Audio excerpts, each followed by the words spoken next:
So ek gaan gou vir ons open in gebed. Here, dankie vir die voorreg dat ons in die teenwoordigheid kan kom. Here, daar waar ons baie keer uitdagings in die lewe het, wil ek net dankie sê dat ons in U hande is, Here. En dankie dat nie een van ons hierso is per toeval nie, Here, maar dat ons hierso is met 'n doel. Ek wil vra dat U ons harte sal oopmaak, ons ontvanklik sal maak vir U boodskap en dat U my sal help en my sal seën dat ek dit kan weergee soos U dit aan my gegee het. Amen. Okay. So ek wil sommer begin met 'n skriflesing van my tema. Lukas 15 vers 8 tot 10. What woman having 10 silver coins, if she loses one coin, does not light the lamp and sweep the house and seek diligently until she finds it? And when she has found it, she calls together her friends and neighbors, saying, "Rejoice with me, for I have found the coin that I had lost." Just so, I tell you, there is joy before the angels of God over one sinner who repents. Ek het hierdie beeld rondom hierdie dame wat 'n muntstuk verloor het en begin vee om die muntstuk te soek. Maar ek wonder partykeer hoe vuil moes daai huis gewees het dat jy moet begin vee om 'n muntstuk te soek. Ek is seker van sy klein kindertjies gehad, want by ons gaan dit partykeer met groot kindertjies ook so, dat 'n ou moet vee en gaan soek. Maar hierdie spreek vir my van 'n skat. Hierdie muntstuk wat verlore is. Soos 'n siel wat verlore is, dat as hy gevind word, dat jy kan sommer begin feesvier daaroor. En dit het my nou laat dink, wat is 'n skat? Nou, daar's verskillende skatte vir verskillende mense. Maar vir my, toe ek 'n kind was dit 'n skat. 'n 20 sent muntstuk. Nou wil ek net vir die rekord sê, as julle die datum daar kyk, dit is in 1965, 20 sent. Ek was nie daai tyd gebore nie. Van julle was dalk, maar ek gaan nou nie daarop uitbrei nie. Ek wil net vir die rekord sê, ek is nie toe al gebore nie. Maar wat het dit vir my 'n skat gemaak? Want toe ek 'n kind was, kon ek 'n bietjie ietsie shop met daai 20 sent, nê? As ek nou kafee toe gegaan het, dan kon ek nou 'n paar goedjies bekom met daar. Nou, as julle nog daai box arcade games kan onthou, ek kon 3 mannetjies koop. Of dit nou vir Pac-Man was, en of dit was vir Kickboxer, of Street Fighter, of Mortal Kombat, ek kon 3 mannetjies koop, en dit was vir my 'n prys. Ek kon 3 toffies koop, 'n handvol chappies, en 2 losrol sigarette op, maar almal het nou nie dieselfde kinderlewe as ek beleef nie. Maar dit was vir my baie waardevol. So ek het baie waardevolle muntstukke gehad, soos die vrou se ning, 'n skat. Maar as 'n mens aan 'n skat dink, ek het altyd hierdie droom van 'n seerowerskat wat in die grond begrawe is, wat uitgegrou moet word. En nou, ek weet ou Lawrence het ene gekry. Is nou nie Lawrence van die manne nie, is Lawrence Egerton. Hy het op 51-jarige ouderdom in 2013 November die Seaton Dawn Hoard gekry, op versameling. Ek hou van hoard, dit klink sommer net baie meer. Hy het by Honey Ditches in Oost-Devington, Engeland, het hy op 'n Romeinse villa, dis 'n verlate of ontginde argeologiese terrein, het hy muntstukke gevind. 22.000 Romeinse muntstukke, wat uit die 4de eeu uit gedateer het, 260 tot 348 na Christus. Dis 'n mooi looitjie. So, Lawrence Eddington was 'n semi-afgetrede bouer. Nou, dit het my eintlik nou die meeste gefascineer van hom. Hoe is jy 'n semi-afgetrede bouer? Bou jy 1 keer in 'n maand? Bou jy net op Vrydag? Bou jy 'n halfdag? Bou jy vir die regering? Maak jy paaie reg vir die stadsraad? Ek weet nie presies hoe dit werk nie, maar hy was 'n semi-afgetrede bouer en hy was 'n amateur skatjagter. Of is dit nou 'n skattejagter? 'n Skattejag laat my altyd dink aan daai storie van ou Skot. Nou wil ek nie weer my ouderdom verklap nie, maar hulle het mos op tyd moes hulle 'n skat gaan soek. En dan as hy hom gevind het, het hy gesê, "Stop die horlosie." Skattejag. Ja. So hy het met sy metaalverklikker geloop en hy het hierdie hoard gekry. Maar hierdie skat was vir hom so waardevol. Hy het in werklikheid gaan slaap in sy kar op die argeologiese terrein tot die argeoloog die 22.000 muntstukke uitgegrou het. 'n Ware skat. Nou daai skat word beraam vir so $100,000. Dis ongeveer 1,6 miljoen rand. Wat ek dink nogal baie geld is. Nou ek het nou ook al gaan dink, ja, as ek nou so 'n metaalverklikkertjie kan gaan shop, kan ek reg rondom my huis vir die keer 'n miljoene gaan soek en seker in 'n paar parke. En ek sien die ouens daar by die see soek verlore sleutels en ringe ook met die ding. So ek het nou al begin kyk na 'n aftreeplan met so metaalverklikker. Maar ja, hy's nie die enigste nie, dis eintlik 'n baie algemene ding dat mense hierdie opgrawings kry of munte of so kan uitgrou. Want tydens oorlogtye die mense hulle skatte so begrawe, daar was ook nie banke nie, so as jy iets wou gebeer het, jy het seker nou maar ergens gaan versteek.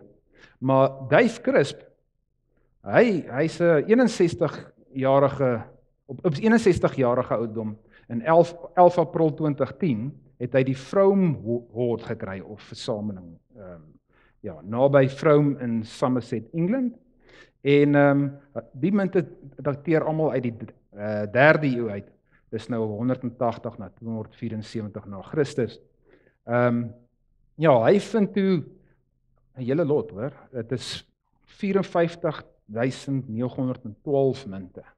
Nou, Dave Crisp is ook 'n amateur skattejagter, en hy is 'n chef vir die militêre chef van beroep, en hy het daar in 'n veld rondgeloop met die metaalverklikker, en hy het 22 munte gevind. Toe die argeoloog dit uitgegrou het, was dit nou 'n hele looitjie met die beraamde waarde van 250.000 pond. Dis ongeveer 6,1 miljoen rand. Nee, dit is nou nogal 'n stewige spulletjie. So, dit spreek vir my van 'n redelike groot skat. Klomp munte met waarde. En ja, onder daai munte vind hulle toe 5 denarius. Nou, ons gaan nou terugkom na denarius toe, ons praat in die Bybel daarvan. Hierdie spesifiekes wat hulle daar gevind het, is gemunt vir Marcus Aurelius Macius Garesius. Nou hoop ek nie ek het hom heeltemal gebutcher nie, maar dis min of meer iets in daai rigting, en hy het ook in die 3de eeu gelewe.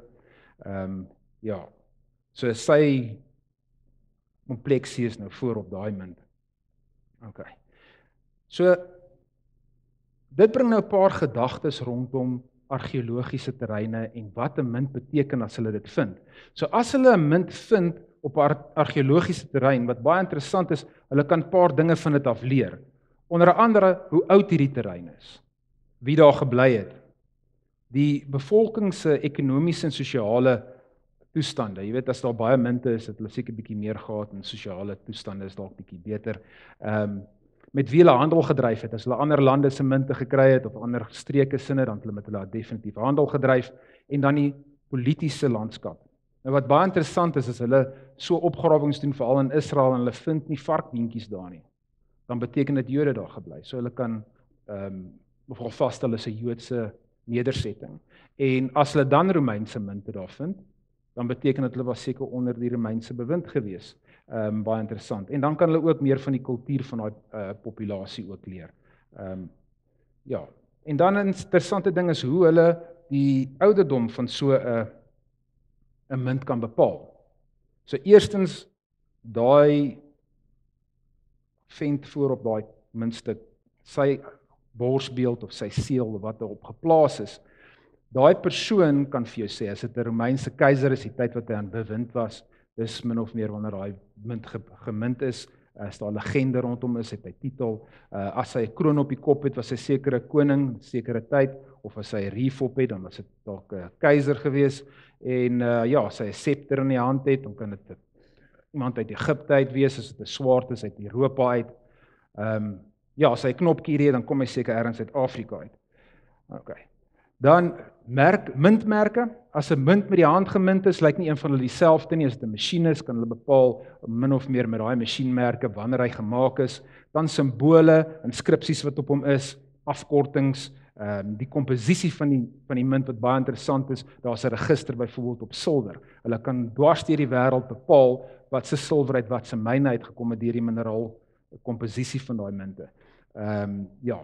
En dan die geldeenheid en dan die munttipes, Arius of 'n denarius of 'n sestinus en die res gaan ek nie probeer nie. Ek wil hulle nie ook butcher nie. Wat ek baie interessant vind, maar die heel belangrikste, wat is daai muntstuk werd? Ons almal wil dit weet. Hoe bepaal hulle wat 'n muntstuk werd is? Nou, baie interessant, hoeveel munte gemaak is, maak natuurlik hoe populêr hy is en hoeveel in sirkulasie was, dit beïnvloed sy waarde. Dan die kondisie van die munt, as hy nou eers in sirkulasie was, dan mag hy beskadig het. So dit sal dit ook beïnvloed. Historiese betekenis en dan die versamelbaarheid. Jy weet, wat is mense bereid om te betaal? Hy hoef nie noodwendig waarde te hê nie, maar as mense wil betaal vir hom of hom wil versamel, dan het hy 'n waarde. En dan sy smeltwaarde. Goud is meer werd as silwer, en natuurlik staal, en dan die aanvraag. Maar wat vir my die heel belangrikste is wat ons moet weet, is dat 'n munt se ouderdom bepaal nie sy waarde nie. En dit bring my by die Lincoln Copperhead penny. Hulle is gemaak in 1943 tydens die Tweede Wêreldoorlog. So in die Tweede Wêreldoorlog het die Amerikaners uit koper uitgehardloop en hulle het besluit om in 1943 te begin staalmunt te maak. Maar hulle het nog blanks gehad van die vorige jaar en hulle kon 40 koper pennies maak. Dis baie skaars. Nou hulle weet sover van 27 van die pennies wat gevind is. Dus is daar nog 13 MIA, hulle is nog missing. So as julle ergens 'n spaarbus het en julle vermoed, daar kan dalk Amerikaanse penny is, dis nie wat jy gaan soek. Julle kan gou foto's na die tyd vat, ek kan ook vir julle die link stuur, as julle hulle wil soek. Want daar is gerugte wat rondloop dat hulle miljoene dollars werd is, maar wat ons wel van weet, is dat Larry en Ira Goldberg het in 2003 op 'n veiling $212,750 dollar betaal vir so een van daai 27. So dit is 'n beraamde waarde van R3.8 miljoen vir 1 penny. So as 'n ou dit nou in verhouding moet gaan sit, daai eerste hoard wat hulle gevind het van wat was die ou vent se naam nou weer? Wat ek net gaan loer. Ek vergeet hulle so 'n bietjie van die Seton Hoard wat deur Lawrence gevind is. As jy dit opdeel, kyk, dit is $100,000 gewees, wat omtrent R1.8 miljoen is. As jy dit opdeel in die munte, dan werk dit jou so R22 per munt uit, 'n Romeinse munt. En dan die ander enetjie wat gevind is deur Dave Crisp, hy werk so R111 per munt uit. So, baie interessant dat die ouderdom van daai munte eintlik geen waarde dra nie, maar hoe skaars hy is en wat iemand bereid is om vir hom te betaal. So, dit bring my by my titel vir my boodskap. Wat is jou waarde? So ek wil graag vir julle lees uit Matteus 22 uit 15 tot 21. Then the Pharisees went and plotted how to entangle him in his words. There's no Jesus. And they sent their disciples to him, along with the Herodians, saying, Teacher, we know that you are true and teach the way of God truthfully, and you do not care about anyone's opinion, for you are not swayed by appearances. Tell us, then, what you think. Is it lawful to pay taxes to Caesar or not? But Jesus, aware of their malice, said, Why put me to the test, you hypocrites? Show me the coin for the tax. And they brought him a denarius. Onthou ons het geleer van daai 5 denarius. Selfde tipe munt. And Jesus said to them, Whose likeness and inscription is this? They said, Caesar's. Then he said to them, Therefore, render to Caesar the things that are Caesar's, and to God the things that are God's. When they heard it, they marveled, and they left him and went away. Ek wil net daai stukkie weer lees. Then he said to them, therefore, render to Caesar's the things that are Caesar's, and to God the things that are God's. So as ons gaan kyk na die munt wat hulle vasgehou het, was dit min of meer daai enetjie. Hulle noem dit 'n tribute penny en hy het keiser Tiberius se gesig op. En wat Jesus daar sê is, kyk wie se gesig is daar. Kyk in wie se gesig, in wie se beeld is daai penny gemaak. Gee dit aan hom. Maar dit wat in God se beeld gemaak is, gee dit aan hom. So wat is in God se beeld gemaak? Dit lees ons in Genesis 1:26 en 27. Then God said, let us make man in our own image, after our own likeness, and let them have dominion over the fish of the sea, and over the birds of the heavens, and over the livestock, and over all the earth, and over every creeping thing that creeps on earth. God so created in his own image. In the image of God, he created him. Male and female, he created them. So, jy, mens, is in God se beeld geskape. So eintlik wat Jesus daar sê is, dit wat in die wêreld se beeld geskape is, gee dit vir die wêreld. Maar dit wat in God se beeld geskape is, wil hy hê. So, wat is ons werd? Hoe bepaal ons wat 'n mens werd is? As ons dit moet vergelyk met 'n munt. Jou kondisie waarin jy is, bepaal nie jou waarde nie. Jou denominasie, jou geldeenheid, bepaal nie jou waarde nie. Jou gesondheid, bepaal ook nie jou waarde nie. Die merke en die littekens wat hierdie lewe aan jou los, dit bepaal ook nie jou waarde nie. Jou teleurstellings, die foute wat jy gemaak het, jou omstandighede, dit bepaal nie jou waarde nie. Of jy kort, dik of lank is, bepaal nie jou waarde nie. Jy man of 'n vrou is, bepaal nie jou waarde nie. En meeste van alles, belangrikste van alles, jou ouderdom, bepaal ook nie jou waarde nie. Wat bepaal jou waarde? Dieselfde as wat Larry en Irma Goldberg bereid was om te betaal vir 'n munt. Word jou waarde bepaal deur wat iemand of 'n persoon bereid is om vir jou te betaal.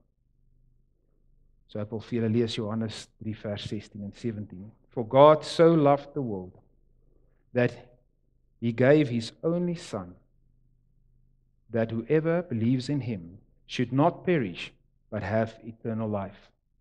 For God did not send his son into the world to condemn the world, but in order that the world might be saved through him. So ja, God was bereid om sy enigste seun, die Messias, die wonderwerkende Messias, aan die kruis te gee vir jou. Dit bepaal jou waarde. En ek wil Romeine 5 vers 6 tot 8 ook lees. For while we were still weak, at the right time Christ died for the ungodly. For one will scarcely die for a righteous person, though perhaps for a good person one would dare even to die. But God shows his love for us in that while we were still sinners, Christ died for us. While we were still sinners. So jou waarde word nie eers bepaal net of jy gered is nie. Selfs toe die Here nie geken het nie. Soos daai muntstuk wat weggeraak het, wat ons gelees het in Lukas. Daai muntstuk word vergelyk met 'n persoon wat nog nie gered is nie. Toe het ons al waarde gehad. Nou, ek wil ook net vir die rekord sê dat ek dink daai vrou het heel waarskynlik een van daai Lincoln Copperhead pennies verloor. Want ek gaan vragies nie vir 'n gewone 20 sent my huis skoonmaak en gaan soek nie, maar as dit 'n Lincoln penny was, sal ek hom seker gaan soek. Maar ons word ook gekoppel aan 'n waarde soos 'n munt.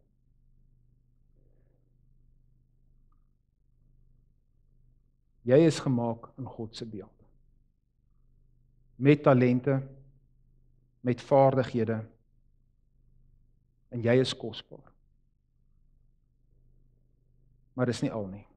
Die dag as jy jou knie buig en jou tong bely dat Christus God is, dat Jesus God is, en dat jy nie sonder hom kan lewe nie, en jou lewe in oorgawe met hom lewe, dan verwerf jy ook 'n seël. Ons kom nou uit Pinkster uit, waar ons gevier het die uitstorting van die Heilige Gees.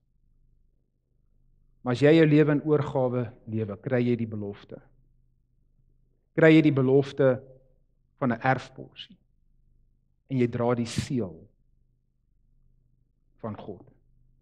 En daarvan lees ons in Efesiërs 1 vers 12 tot 14.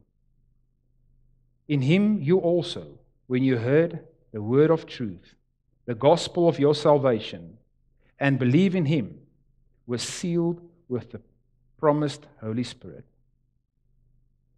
who is the guarantee of our inheritance, until we acquire possession of it, through the praise of his glory. Soos jy ontvang die seël, soos wat daai munt die seël van die keiser dra, en selfs om vereer na sy dood, dra jy die seël van God, en vereer jy hom deur jou lewe. So as daar van julle hierso is wat sit, en julle voel of julle nie waarde het nie, of julle dalk al bietjie in sirkulasie was, wil ek vir jou sê, jy is waardig. Jy is gesog. Jy is versamelbaar, want die bose een van hierdie wêreld en sy trawante ding mee vir jou aandag,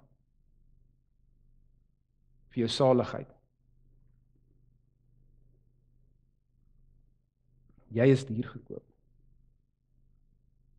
Alhoewel God se redding verniet is dit nie goedkoop nie.